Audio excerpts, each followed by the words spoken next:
Hi friends, ಎಲ್ಲರಿಗೂ ನಮಸ್ಕಾರ. ಇವತ್ತಿನ ವಿಡಿಯೋದಲ್ಲಿ ಒಂದೇ ದಿನದಲ್ಲಿ ಉದ್ದವಾಗಿ ಕಾಳುಗಳನ್ನು ಮೊಳಕೆ ಬರಿಸುವ ವಿಧಾನ, ಹಾಗೆಯೇ ಮೊಳಕೆ ಕಾಳಿನ ಸಲಾಡ್ ಮಾಡುವ ವಿಧಾನ ನೋಡುವ. ನಾನಿಲ್ಲಿ 1 ಕಪ್ ಹೆಸರು ಕಾಳು ತಗೊಂಡಿದ್ದೇನೆ. ನೀವು ಕಡಲೆ, ಬಟಾಣಿ, ಹುರುಳಿಕಾಳು ಯಾವುದೇ ಕಾಳುಗಳನ್ನು ತಗೊಳ್ಬೋದು ಅಥವಾ ಮಿಕ್ಸ್ ಮಾಡಿಯೂ ಕಾಳುಗಳನ್ನು ತಗೊಳ್ಬೋದು. ಹೆಸರು ಕಾಳು ಸಲಾಡ್ ಮಾಡಲಿಕ್ಕೆ ಒಳ್ಳೆಯದು, ಹಾಗಾಗಿ ನಾನಿಲ್ಲಿ ಹೆಸರು ಕಾಳು ತಗೊಂಡಿದ್ದೇನೆ. ಇದನ್ನು 2 ಸಲ ನೀರಿನಲ್ಲಿ ಚೆನ್ನಾಗಿ ತೊಳೆದ ನಂತರ ಇದಕ್ಕೆ ನೀರು ಹಾಕಿ ಇದನ್ನು 8 ಗಂಟೆಗಳ ಕಾಲ ನೆನೆಯಲಿಕ್ಕೆ ಬಿಡಬೇಕು. ಈಗ ಹೆಸರು ಕಾಳನ್ನು ನೆನೆ ಹಾಕಿ 8 ಗಂಟೆ ಆಗಿದೆ. 8 ಗಂಟೆಯ ನಂತರ ನೋಡಿ, ಹೆಸರು ಕಾಳು ಚೆನ್ನಾಗಿ ನೆನೆದಿದೆ. ಈ ಹೆಸರು ಕಾಳು ನೆನೆ ಹಾಕಿದ ನೀರು ಸ್ಮೆಲ್ ಇರ್ತದೆ, ಹಾಗಾಗಿ ಇದನ್ನು ಒಂದೇ ಸಲ ತೊಳೆದರೆ ಸಾಕಾಗುವುದಿಲ್ಲ. 1-2 ಸಲ ಇದನ್ನು ನೀರನ್ನು ತೆಗೆದು ಹೆಸರು ಕಾಳನ್ನು ಚೆನ್ನಾಗಿ ತೊಳೆದು ತರಬೇಕು. ಈಗ ನೋಡಿ, ನಾನು ಚೆನ್ನಾಗಿ ತೊಳೆದ ನಂತರ ಇದನ್ನು ಹೀಗೆ ಸ್ಟ್ರೈನರಿಗೆ ಹಾಕಿಕೊಂಡಿದ್ದೇನೆ. ಇಲ್ಲಿ ನಾನು ಅಗಲವಾದ ಸ್ಟ್ರೈನರ್ ತೆಗೆದುಕೊಂಡಿದ್ದೇನೆ. ಇದರ ಕೆಳಗೆ ಒಂದು ಪಾತ್ರೆಯನ್ನು ಇಟ್ಟು ಅದರ ಮೇಲೆ ಇದನ್ನಿಟ್ಟು ಈ ಹೆಸರು ಕಾಳನ್ನು ಇದರಲ್ಲಿ ಹಾಕಿ ಕೈಯಲ್ಲಿ ಸ್ವಲ್ಪ ಈಗ ಹರಡಿಕೊಳ್ಳಿ. ಈಗ ಒಂದು ದಪ್ಪವಾದ ಟವೆಲನ್ನು ನೀರಿನಲ್ಲಿ ಅದ್ದಿ ಸ್ವಲ್ಪ ಹಿಂಡಬೇಕು, ಜಾಸ್ತಿ ಹಿಂಡಬಾರ್ದು, ಅದರಲ್ಲಿ ಸ್ವಲ್ಪ ನೀರಿನ ಅಂಶ ಇರಬೇಕು. ಆ ನಂತರ ಈ ಪಾತ್ರೆಯ ಒಳಗೆ ಹೀಗೆ ಸೆಟ್ ಮಾಡಿಕೊಳ್ಳಿ. ಟವೆಲನ್ನು ಸೆಟ್ ಮಾಡಿದ ನಂತರ ಇದರ ಮೇಲೆ ಇನ್ನೊಂದು ಮುಚ್ಚಳವನ್ನು ಹೀಗೆ ಮುಚ್ಚಿ ಗಾಳಿ ಹೋಗದ ಹಾಗೆ ಇದನ್ನು ಮುಚ್ಚಿ ಇಡಬೇಕು. ಇದನ್ನು ಹೀಗೆ ಒಟ್ಟಿಗೆ 24 ಗಂಟೆ ಇಡಬೇಕು. ನಾನಿಲ್ಲಿ ನೋಡಿ 12 ಗಂಟೆ ಆಗಿದೆ. ಇದನ್ನು ಇಟ್ಟು 12 ಗಂಟೆಯ ನಂತರ ಈಗ ಮುಚ್ಚಳ ತೆಗೆದು ನೋಡುವ.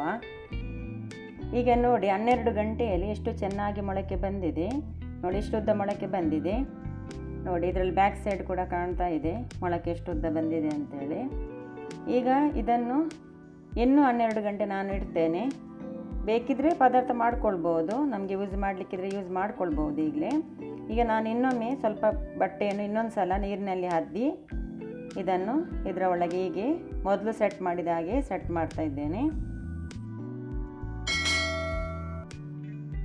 ಈಗ ಇದನ್ನು ಮುಚ್ಚಿಟ್ಟು ಒಟ್ಟಿಗೆ 24 ಗಂಟೆ ಆಗಿದೆ, 1 ದಿನ ಆಗಿದೆ ನೋಡಿ. 1 ದಿನದ ನಂತರ ಎಷ್ಟು ಉದ್ದ ಮೊಳಕೆ ಬಂದಿದೆ ನೋಡಿ, ಎಷ್ಟು ಚೆನ್ನಾಗಿ ಉದ್ದವಾಗಿ ಮೊಳಕೆ ಬಂದಿದೆ.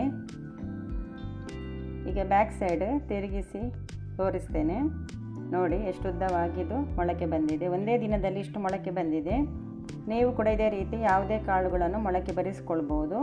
ಈಗ ಈ ಸ್ಪೂನಿನ ಸಹಾಯದಿಂದ ಈ ರೀತಿ ಇದನ್ನು ಮೆಲ್ಲನೆ ತೆಗೆದುಕೊಳ್ಳಿ. ಈಗ ಎಲ್ಲವನ್ನು ಸ್ಪೂನಿಂದ ಹೀಗೆ ತೆಗೆದ ನಂತರ ನೋಡಿ ಎಷ್ಟು ಉದ್ದವಾಗಿ ಮೊಳಕೆ ಬಂದಿದೆ. ಈಗ ಇದನ್ನು ನಾನು ಬೇರೆ ಪ್ಲೇಟಿಗೆ ಹಾಕ್ತಾ ಇದ್ದೇನೆ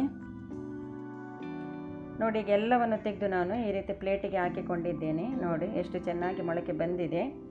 ಇದನ್ನು ಇದೇ ರೀತಿ ಹಸಿಯಾಗಿ ಕೂಡ ಇದನ್ನು ಈ ಮೊಳಕೆ ಕಾಳನ್ನು ತಿಂತಾರೆ ಬೆಳಿಗ್ಗೆ ಖಾಲಿ ಹೊಟ್ಟೆಯಲ್ಲಿ.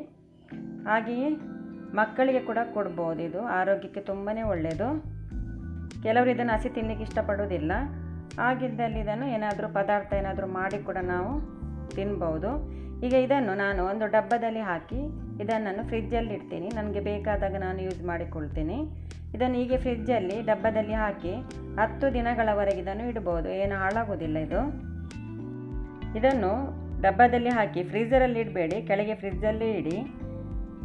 ಈಗ ಇದಕ್ಕೆ ಮುಚ್ಚಳ ಮುಚ್ಚಿ ಇದನ್ನು ನಾನು ಫ್ರಿಜ್ಜಲ್ಲಿ ಇಡ್ತೇನೆ. ಇದರ ಸಲಾಡ್ ಮಾಡಲಿಕ್ಕಿದೆ, ಆಗ ಸಲಾಡ್ ಮಾಡಿ ತೋರಿಸ್ತೇನೆ. ಈಗ ಇದನ್ನು ಫ್ರಿಜ್ಜಲ್ಲಿ ಇಟ್ಟು 2 ದಿನ ಆಗಿದೆ. 2 ದಿನದ ನಂತರ ನೋಡಿ, ಈಗ ಇದರ ಸಲಾಡ್ ಮಾಡಲಿಕ್ಕಿದೆ, ಸಲಾಡ್ ಮಾಡಿ ತೋರಿಸ್ತೇನೆ. ಸಲಾಡ್ ಮಾಡಲಿಕ್ಕೆ ಅರ್ಧ ಕಪ್ನಷ್ಟು ಮೊಳಕೆ ಕಾಳು ತಗೊಂಡಿದ್ದೇನೆ. ಇದನ್ನು ಹಸಿಯಾಗಿ ಕೂಡ ಸಲಾಡ್ಗೆ ಯೂಸ್ ಮಾಡ್ಬೋದು, ಕೆಲವರಿಗೆ ಹಸಿ ತಿನ್ನಲಿಕ್ಕೆ ಇಷ್ಟ ಇರೋದಿಲ್ಲ. ಕಾವಲಿಯನ್ನು ಬಿಸಿ ಆಗಲಿಕ್ಕೆ ಇಟ್ಟಿದ್ದೇನೆ. ಕಾವಲಿ ಸ್ವಲ್ಪ ಬಿಸಿಯಾದ ನಂತರ ಇದಕ್ಕೆ ಮೊಳಕೆ ಕಾಳು ಹಾಕಿದ್ದೇನೆ. ಹಾಗೆಯೇ 1/4 ಕಪ್ನಷ್ಟು ಕಾರ್ನ್ ಹಾಕಿದ್ದೇನೆ. ಇದಕ್ಕೆ ಎಣ್ಣೆ ಅಥವಾ ನೀರು ಏನೂ ಹಾಕಲಿಕ್ಕಿಲ್ಲ. ಮೀಡಿಯಂ ಫ್ಲೇಮಲ್ಲಿ ಇದನ್ನು 1-2 ನಿಮಿಷದವರೆಗೆ ಇದರ ಹಸಿ ವಾಸನೆ ಹೋಗುವ ತನಕ ಇದನ್ನು ಸ್ವಲ್ಪ ಹುರಿದುಕೊಂಡ್ರೆ ಸಾಕು. ಈಗ ಒಂದು ಬೌಲಿಗೆ 1 ಈರುಳ್ಳಿ ಮತ್ತು ಸ್ವಲ್ಪ ಕೊತ್ತಂಬರಿ ಸೊಪ್ಪನ್ನು ಚಿಕ್ಕದಾಗಿ ಕಟ್ ಮಾಡಿ ಹಾಕಿದ್ದೇನೆ.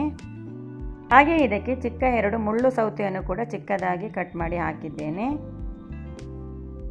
ಈಗ ನಾವು ಹುರಿದಿಟ್ಟ ಹೆಸರು ಕಾಳು ಮತ್ತು ಕಾರ್ನ್ ಸ್ವಲ್ಪ ತಣ್ಣಗಾದ ನಂತರ ಅದನ್ನು ಕೂಡ ಇದರ ಜೊತೆನೇ ಹಾಕ್ತಾ ಇದ್ದೇನೆ.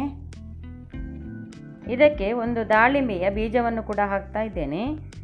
ಈಗ ಇದನ್ನು ಚೆನ್ನಾಗಿ ಮಿಕ್ಸ್ ಮಾಡಿಕೊಳ್ಬೇಕು. ಇದಕ್ಕೆ ನಾನು ಟೊಮೆಟೊ ಹಾಕ್ತಾ ಇಲ್ಲ. ರುಚಿಗೆ ಸ್ವಲ್ಪ ಉಪ್ಪು, ಹಾಗೆಯೇ ಲಿಂಬೆಯ ಬೀಜ ತೆಗೆದು ಅರ್ಧ ಲಿಂಬೆ ರಸ ಕೂಡ ಹಾಕ್ತಾ ಇದ್ದೇನೆ. ಈಗ ಇದನ್ನು ಇನ್ನೊಮ್ಮೆ ಚೆನ್ನಾಗಿ ಮಿಕ್ಸ್ ಮಾಡಿಕೊಳ್ಳಿ. ಈಗ ನೋಡಿ, ಆರೋಗ್ಯಕರವಾದ ಸಲಾಡ್ ರೆಡಿ ಆಗಿದೆ. ಇದೇ ರೀತಿ ಮೊಳಕೆ ಕಾಳಿನ ಸಲಾಡ್ ದಿನ ಮಾಡಿ ತಿನ್ನಿ, ಆರೋಗ್ಯವಾಗಿರಿ. ಇವತ್ತಿನ ಈ ವಿಡಿಯೋ ತಮಗೆ ಇಷ್ಟವಾದಲ್ಲಿ ಲೈಕ್ ಮಾಡಿ, ನನ್ನ ಚಾನಲನ್ನು ಸಬ್ಸ್ಕ್ರೈಬ್ ಮಾಡಿ ನನಗೆ ಸಪೋರ್ಟ್ ಮಾಡಿ. ಈ ವಿಡಿಯೋ ನಿಮ್ಮ ಫ್ರೆಂಡ್ಸ್ ಫ್ಯಾಮಿಲಿ ಜೊತೆ ಶೇರ್ ಮಾಡಿ. Thank you.